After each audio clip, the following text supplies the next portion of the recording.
E aí galerinha, beleza? Aqui quem fala é Maicon Cardoso e hoje eu vou mostrar para vocês um pouco sobre vetores, tá? Nessa videoaula eu vou partir do princípio então que todos vocês já conheçam lógica de programação, né? As variáveis, laços de repetição, comandos condicionais, operadores lógicos. Então eu vou partir desse princípio que vocês já conheçam tudo isso e vamos focar direto na parte de vetores realmente. Bom gente, o que é um vetor? Eu preparei esse documento aqui. Eu vou estar postando ele aqui na descrição do vídeo para que vocês possam estar baixando esse documento e acompanhando essas coisas que eu escrevi para vocês, beleza? Então vamos lá. Um vetor é uma das mais simples estruturas de dados homogênea. O que eu estou querendo dizer com homogênea? Porque ele só pode armazenar um tipo de dado. Ou seja, se ele foi criado para armazenar números inteiros, ele não pode armazenar lá um caractere, ou um valor booleano, ou qualquer outro tipo de dado, né? Se ele foi criado para armazenar números inteiros, ele só pode armazenar números inteiros. Então por isso que ele é homogêneo, porque ele só pode armazenar um único tipo de valor, beleza? Os vetores mantêm uma série de elementos de dados, geralmente do mesmo tamanho e tipo de dados. Foi o que eu falei agora, né? E os elementos individuais são acessados por uma posição no vetor. Então isso daí eu já vou mostrar para vocês como é que funciona tudo isso. Na verdade eu vou até pular essa parte, já que eu vou deixar o documento para vocês baixarem, e vamos direto para a prática, né, para não ficar tão longa essa videoaula. Aqui eu tenho como criar vetores, inicializar, ler e todos os procedimentos que a gente precisa para trabalhar com vetores. A única coisa que a gente precisa entender, gente, é que quando nós criamos um vetor, nós estamos armazenando um local na memória para determinadas, por exemplo, se eu criei aqui um vetor de 5 posições, eu vou criar lá 5 espacinhos na memória para eu poder estar armazenando esses dados, certo, gente? Então vamos partir direto para a prática, para não ficar tão chato e para que todos vocês consigam ver.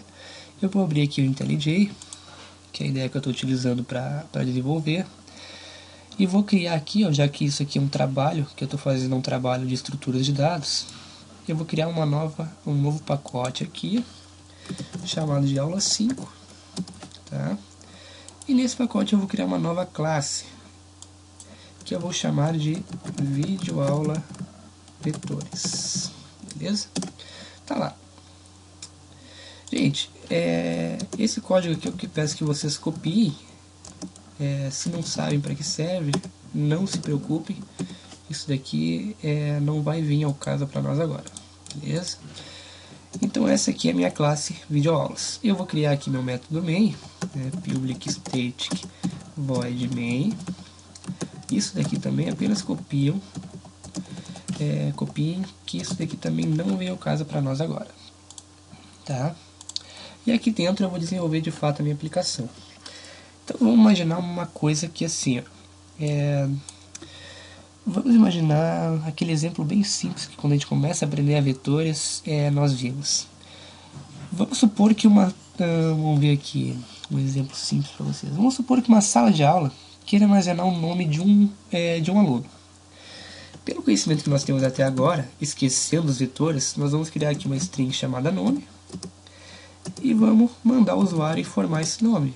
Vamos dar uma mensagem na tela aqui, out.print informe o nome, beleza?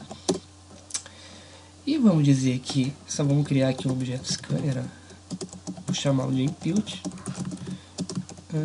Isso aqui também não se preocupem caso vocês não saibam o que é, apenas copiem que futuramente eu vou explicar isso aqui para vocês, que isso aqui já entra na parte de orientação a objetos. O que vocês têm que saber é que esse cara aqui que eu criei, chamado input, ele é responsável por ler o que o usuário digita na tela. Então vamos dizer exatamente isso, que o meu nome recebe input.nextLine, ou seja, a variável nome que eu criei recebe o nome que o usuário digitou, seja lá qual for ele. E vamos mandar mostrar esse nome na tela. Println aqui, o nome do aluno e vamos juntar com o nosso nome aqui, concatená-los, né? Lembrando que eu estou partindo do princípio que todos vocês já conheçam todos esses comandinhos aqui, que já estejam familiarizados com isso, certo? Gente, vamos executar aqui nossa classe para ver o que aconteceu. Vou voltar aqui, ó. Olha só. Apareceu na minha tela aqui o seguinte, ó, informe o nome. Exatamente o que eu mandei mostrar na tela. E agora ele está aguardando que o usuário digite um nome, né? Ele está nessa linha de comando. Então eu vou digitar aqui, ó, Michael, vou dar um Enter. Ó, o que eu mandei digitar aqui, ó, o nome do aluno é Michael. De fato, o que eu digitei na tela. Gente, isso aqui eu fiz para um nome. Suponhamos agora que eu queira 3 nomes. Gente, com o conhecimento atual que nós temos, antes de entrar em vetores, nós vamos criar 3 variáveis. Aqui vamos renomeá-las, né? Vamos copiar isso aqui para não ficar tão cansativo. O programador, de verdade, não reescreve código. Ele dá um Ctrl+C, Ctrl+V no código, pois já está pronto, não é isso? Então vamos lá. E vamos dizer aqui, ó, a mesma coisa. Vou copiar esse código. Vamos botar um 2, vamos botar um 3, né? Ou seja, o nome das variáveis que eu declarei aqui em cima. E vamos mandar executar. Vocês vão ver o efeito. Vai ser exatamente o mesmo, porém agora com 3 nomes. Ó, Michael, João e Pedro. Olha lá. O nome do aluno é Michael, o nome do aluno é João, o nome do aluno é Pedro. Gente, perfeito. Parece que o que a gente quer realmente tá dando certo, não tá? Tá. A gente fez para ler 3 nomes de alunos e está lendo 3 nomes de alunos. Porém, suponhamos que essa turma seja um pouco exagerada. Se essa turma aqui tivesse 50 alunos, teríamos nós que criar 50 variáveis, nome 1, nome 2, nome 3, nome 4, nome 50. Até daria para fazer, né? Mas, gente, isso daria um trabalhão danado, não só na hora de implementar, mas na hora de manutenção também. Então, exatamente para isso que existem os vetores. Nós não queremos armazenar 20 nomes, aliás, 50 nomes, queremos. Esses nomes não são todos do mesmo tipo, ou seja, do tipo string? São, eles são todos do mesmo tipo. E eu não falei no início da videoaula que um vetor armazena dados do mesmo tipo? Falei, então vamos utilizar um vetor.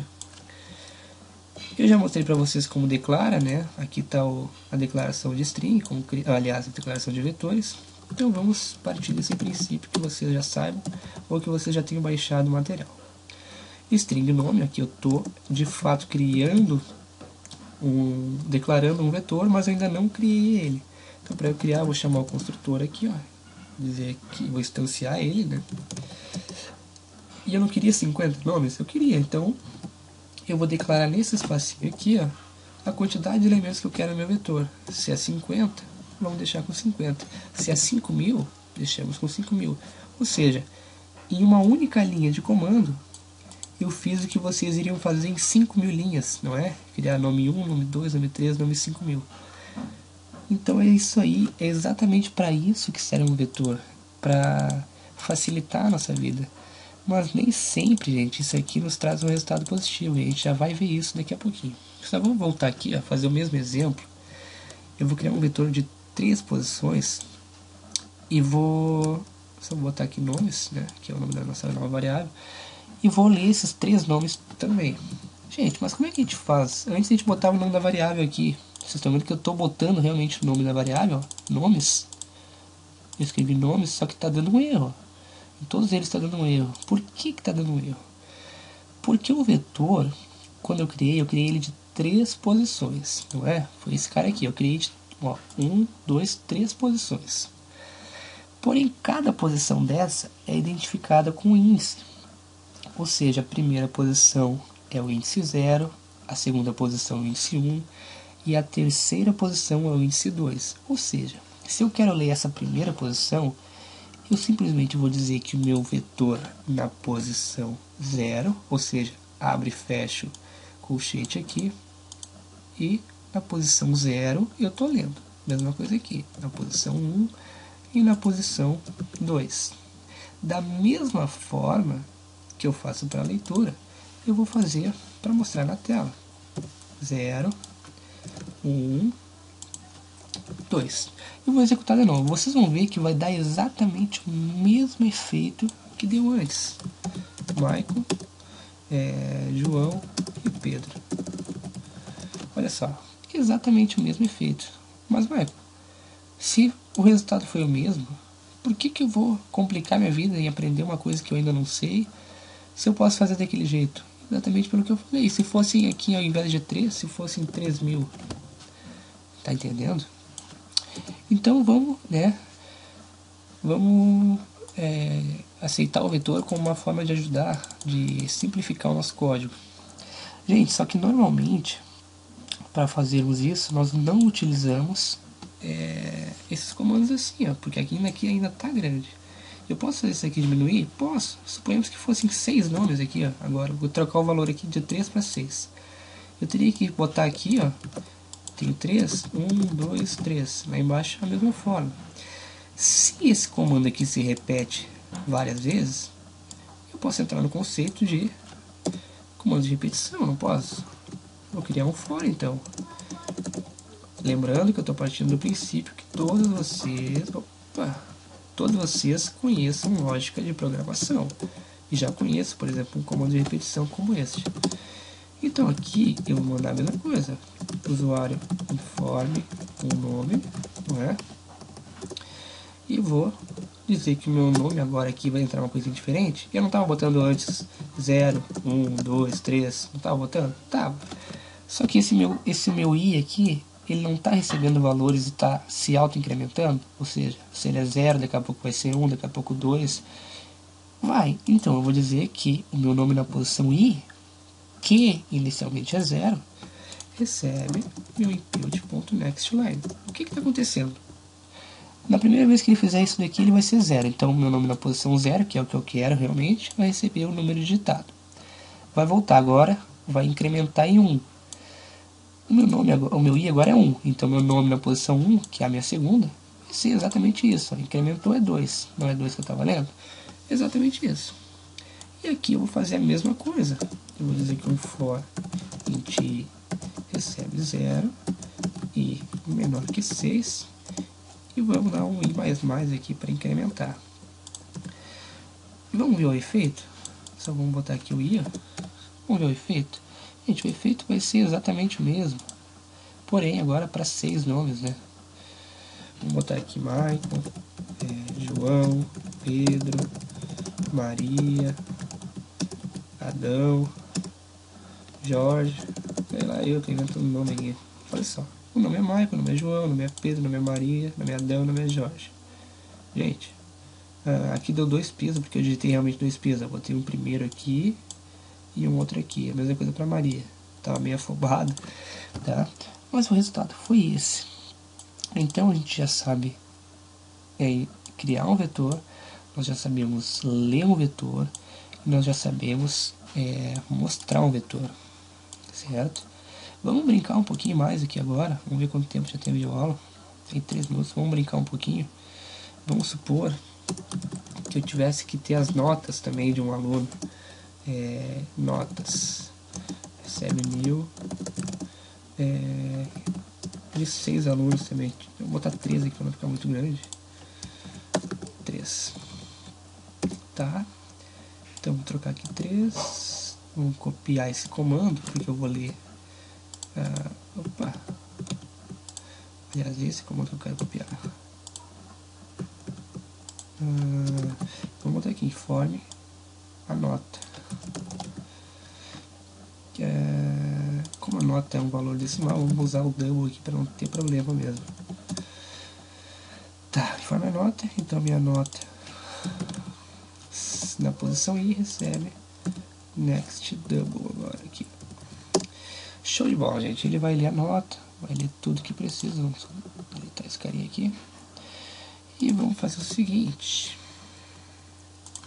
Vamos dar um outro comando aqui.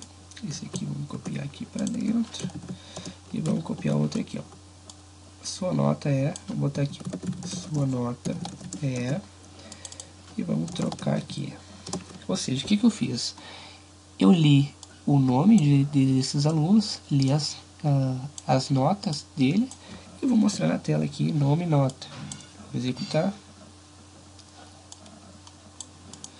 Gente, ó, Michael. Agora ele vai dar. Informa a nota do Michael. 10. Michael é um menino dedicado. Nome. Aqui deu um errinho. Só pode ver que deu junto. Vou botar 100. 200. Ele deu um erro. Porque é o seguinte. Como eu tô lendo um valor decimal aqui,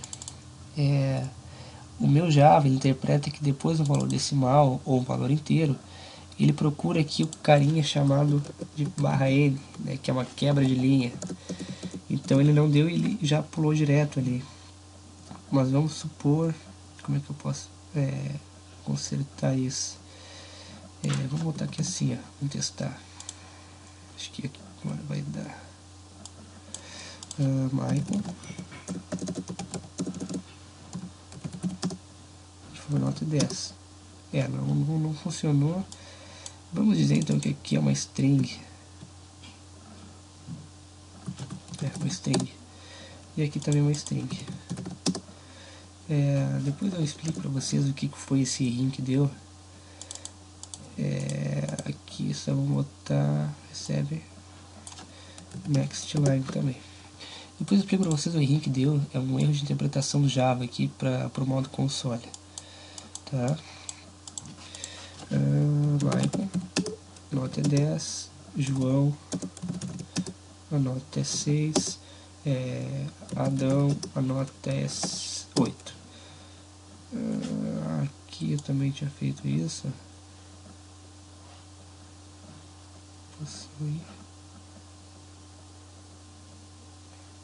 Aqui tá o erro 3, né? Vou errar de novo. É bom fazer isso aqui ao vivo, que sempre dá uns errinhos, a gente sempre conserta. Michael, 10, João, 9, Adão, 5. Olha lá, Michael 10, blá. Funcionou, beleza? Então, gente, já temos aqui o comando de repetição, já temos a criação de vetores, já estamos mostrando, acessando valores, enfim. Agora, já que nós já temos uma boa noção do que é um vetor, nós vamos ver que tem um probleminha. Aqui, o vetor na verdade é uma estrutura estática, não é? Por que estática? Porque eu só tenho como saber, só tenho como criar, por exemplo, nesse vetor de nomes, 3 nomes. Se eu tivesse 300, eu só poderia criar 300 nomes. Se eu tentasse criar aqui o 301, por exemplo, iria me dar um erro, porque eu não tenho esse local reservado na minha memória para estar guardando a posição 301. Beleza? Eu tô caindo de sono. Então isso é um problema, porque a gente só pode usar vetores em casos que nós conhecemos o número total de valores. Ou seja, se eu quero criar, por exemplo, um vetor para armazenar o valor das cartas de um baralho, perfeito, posso criar um vetorzinho aqui, que vai ter, cada posição vai ser uma carta, então vai funcionar tranquilamente. Por outro lado, se nós quiséssemos criar, por exemplo, uma lista de contatos, que é o que nós realmente vimos aqui, vamos ver aqui, aliás, isso seria um problema, porque o contato normalmente não tem um número específico de contatos, né? Então nós iríamos utilizar uma estrutura dinâmica, né? Mas isso não é estou confundindo os trabalhos, isso a gente vai ver em outra videoaula sobre lista encadeada, certo? O que eu vou ter que mostrar para vocês hoje nessa aula é um trabalhinho que eu fiz de um vídeo na aula passada, que na verdade, aqui está ele, na verdade acho eu que é até uma agenda também, que eu já nem lembro. Adicionar na primeira posição, adicionar na última, editar valor, deixa eu ver. É exatamente isso. O nosso trabalho era para fazer o seguinte, criar um vetor de inteiros, né, tá aqui ele, ó, de 10 elementos, e dar para o usuário essas opções, adicionar na primeira posição, ou seja, ele iria adicionar na posição 0 do vetor, adicionar na última, ou seja, ele iria adicionar na próxima posição, por exemplo, se já tivesse 5 preenchido, ele iria adicionar na sexta. Editar o valor de uma posição, mostrar valores e excluir o valor. Esse era o nosso trabalho, certo, gente? Então aqui já vai entrar um pouco de coisas mais avançadas, porque vai ter a questão de passagem de parâmetros, de criação de métodos, de outras coisas mais aqui, ó. Então isso eu não vou explicar para vocês agora. Porém, eu vou deixar essa classe disponível para download também. Então, vocês vão poder estar, de fato, acessando esta classe para poder estar estudando ela. Mas é a mesma coisa que nós vimos agora. Aqui está ela, tem todos os métodos que eu utilizei para fazer isso. Ó, os métodos do menu, os métodos de funções do menu e os verificadores, tá? Resumidamente, só para mostrar para vocês, eu vou primeiro executar esse cara aqui, para mostrar para vocês o que ele faz de fato. Ele fica na posição aqui, ele me dá um menu e pede para o usuário digitar uma opção. Então vamos digitar a opção 1, para adicionar a primeira posição. E vamos informar um valor aqui, 10. Tá? Adicionado com sucesso. Vamos adicionar de novo na primeira posição, porque o que tem que acontecer? O próximo valor informado tem que ir para a minha posição 1. Né? E esse valor que já tem vai para 2. Então vamos lá, vou digitar 20. Se eu mostrar agora, digitar o 4, ó, ele tem que me mostrar 20 e 10, exatamente nessa ordem. Vamos ver se está funcionando. Olha lá. Primeira posição é 20, segunda posição é 10. Perfeito, está funcionando. Vamos adicionar então na última. Vamos dar a opção 2 aqui. E vamos adicionar então o valor 30. Vamos ver se funcionou. Vamos digitar o 4 de novo. Olha lá. 20, 10, 30. Vamos editar agora esse valor aqui. Ó. Vamos digitar 3. E vamos editar o da primeira posição. Tu veja bem, se eu botar outra posição aqui, ó, 11, ele me dá, ó, índice inválido. Tente novamente. Informa o índice de 0 a 9. Então eu vou informar o índice 5. É disponível? Sim. Porém, o meu 5 não está preenchido, olha só. O índice solicitado está vazio. Por favor, tente outro. Então vamos tentar de fato o 0, que é o que eu quero editar. E vamos informar o valor de 10. Ó. Sim. 10 já tem no meu vetor, não é? Olha aqui, ó. 10 está aqui. Então vamos informar um outro valor. Posição 0, vamos botar então 50. Olha lá. Editado com sucesso. Vamos apertar o 4 para mostrar de novo. Olha lá. 50, 10, 30. Certo? Vamos excluir agora o 10? Então vamos digitar 5. Eu quero digitar o 10 da primeira posição. Olha lá. Deletou. Vamos mostrar aqui no vetor. Meu 10 já não consta mais no sistema. Basicamente, deixa eu só ver aqui o vídeo aula. 22 minutos, vamos fechar em 25. Basicamente, eu criei um vetor no meu método main, né, e uma quantidade de índices. Para que eu fiz isso? Para toda vida que eu for adicionar no último, eu saber qual é o último. Da mesma forma que eu fiz para varrer o vetor na hora de excluir, na hora de fazer outras coisas. Então eu tenho o meu método aqui. Ó. Primeira coisa que acontece no meu vetor, ó, é inicializar o vetor. Então vamos lá no inicializar. Onde é que ele está? Aqui, ó, iniciar vetor.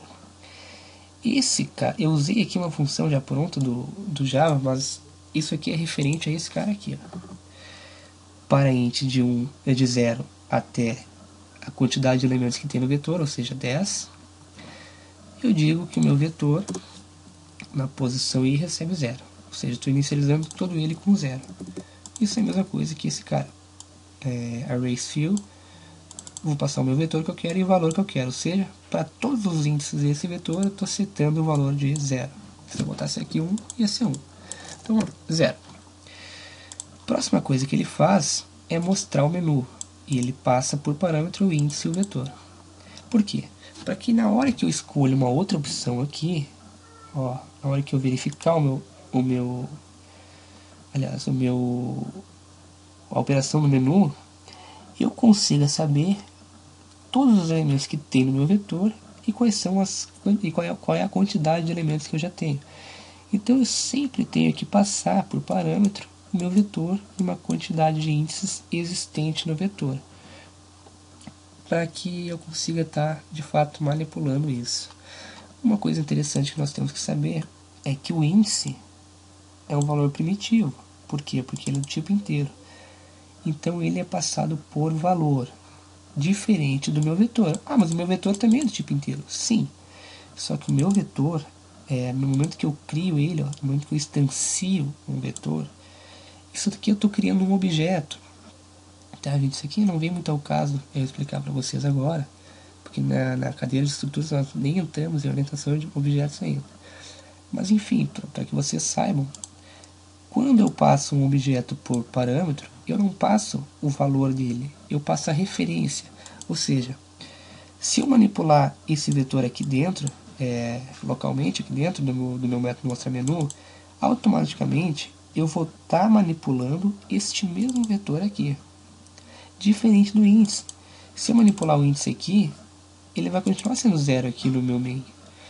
A não ser que eu retorne ele por parâmetro. É exatamente o que eu faço aqui. Ó. Eu estou criando, no meu verificar, né? Eu estou criando um método com retorno inteiro. Ou seja, eu faço o que eu tenho que fazer e depois disso eu retorno a quantidade de elementos. Para que esse cara aqui sempre saiba qual é a quantidade necessária. Certo, gente? Vamos ver aqui. Então, 25, beleza? Então, basicamente é isso. Eu queria mostrar para vocês como é que funcionava vetores. Aqui nós temos uma classezinha. Eu também vou disponibilizar para vocês na descrição do vídeo aqui. Vou disponibilizar, então, esse documento. Vou disponibilizar a classe que nós fizemos junto aqui, né? E vou disponibilizar também o trabalho sobre vetores que nós realizamos em sala de aula, beleza? Basicamente é isso. Espero que vocês tenham entendido o que é um vetor, qual a função de um vetor, quando nós podemos e não podemos utilizar um vetor. E espero que vocês possam estar estudando esse código do trabalho aqui e consigam de fato entender qualquer coisa, qualquer dúvida. Todo mundo sabe que eu não me importo de ajudar ninguém. Qualquer dúvida, comentem na descrição, comentem aqui no vídeo, ou procurem no Facebook. Tá, esse aqui é o meu Facebook. Me procurem no Facebook, me adicione se preciso, ou somente deixe um comentário no vídeo aqui, que assim que possível eu vou estar respondendo para vocês e tirando todas as dúvidas, beleza? Então é isso, até a próxima e tchau!